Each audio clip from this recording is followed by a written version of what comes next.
Good morning, and thank you for the opportunity to join your dialogue remotely.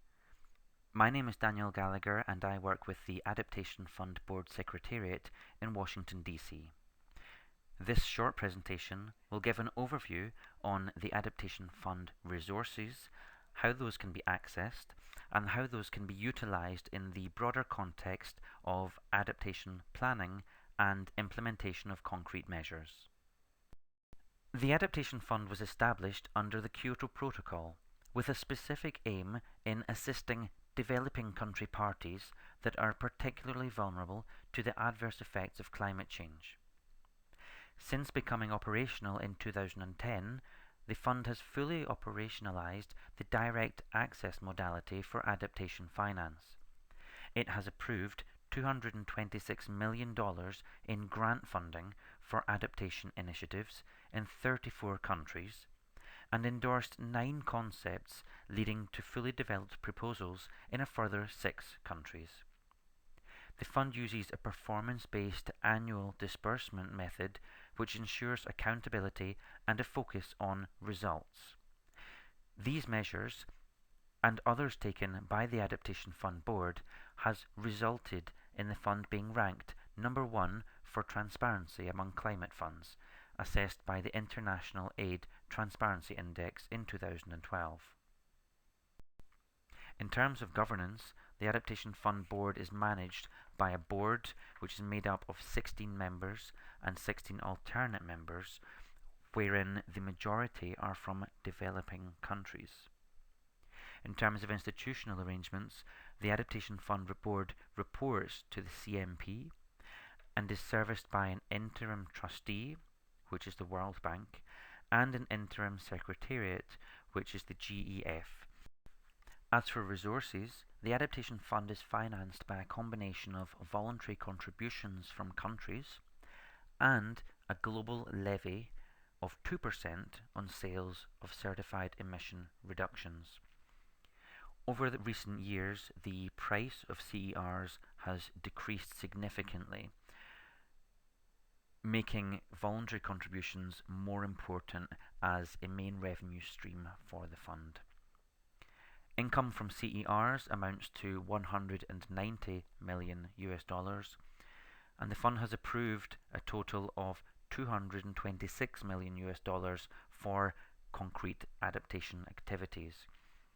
Presently, the funds available to countries amount to $172 million.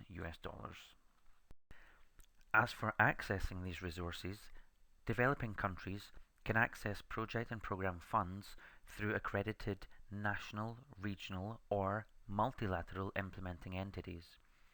Accreditation is a process whereby an independent panel of experts assesses capacities of entities in terms of fiduciary standards and environmental and social principles.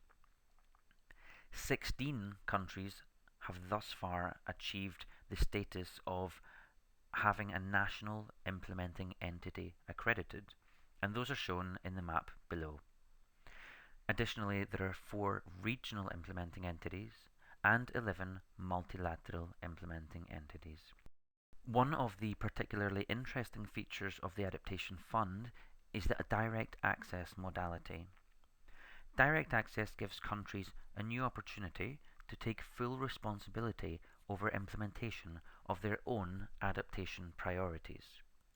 Through this process, national implementing entities, NIEs, take on full responsibility for fiduciary risk management and project and program supervision, which was traditionally done by multilateral intermediaries.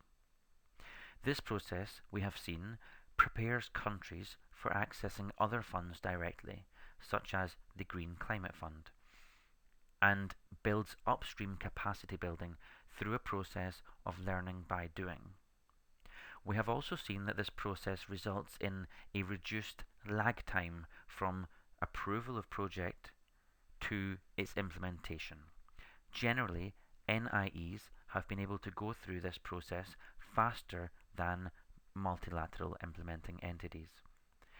The Adaptation Fund Board, in recognising the importance of direct access to developing countries, has reserved 50% of all of its cumulative resources for NIEs. And of the 16 countries which have thus far achieved accreditation of national implementing entities, 1/3 are from least developed countries or small island developing states. Thus far, the Adaptation Fund has been able to approve financing in 34 countries, which have accessed a total of $226 million for concrete adaptation projects and programs, as well as preparatory support to NIEs to use the direct access modality. There is an interactive map on the Adaptation Fund website where much more information can be found on the projects and programs which have thus far been approved.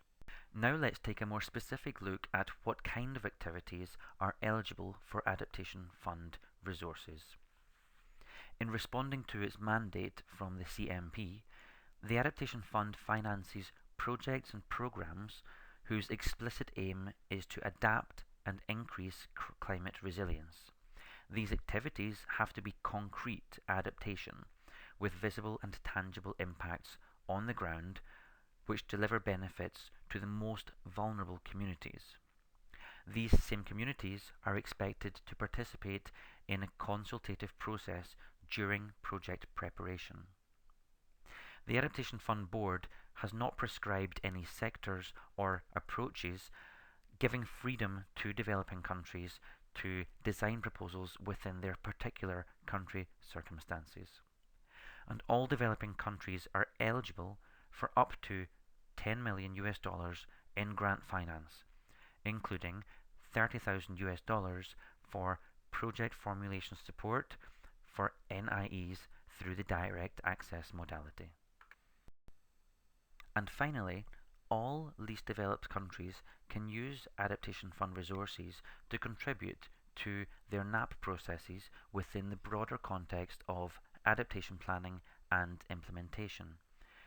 There are a number of Adaptation Fund processes which relate directly and indirectly to elements of the NAP process. The fund is addressing capacity gaps through a recently approved Readiness Programme for Climate Finance. This aims to promote direct access by all developing countries, including LDCs, for grant finance for concrete adaptation measures.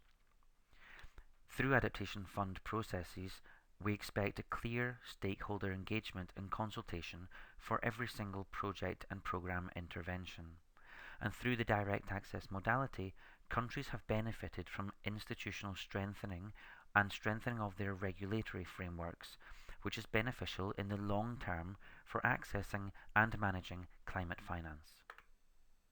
In terms of implementation strategies, the Adaptation Fund processes result in a thorough assessment of institutional arrangements, programs, policies and capacities for coordination and leadership on adaptation, where LDCs can take the lead on implementation through direct access.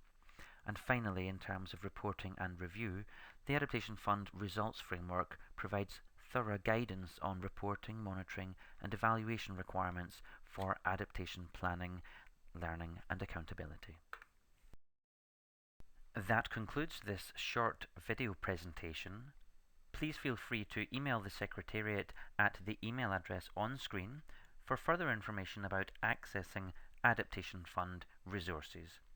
There are a number of links on screen where you can find further information about the fund and its projects and programs which we've financed so far. Thank you and goodbye.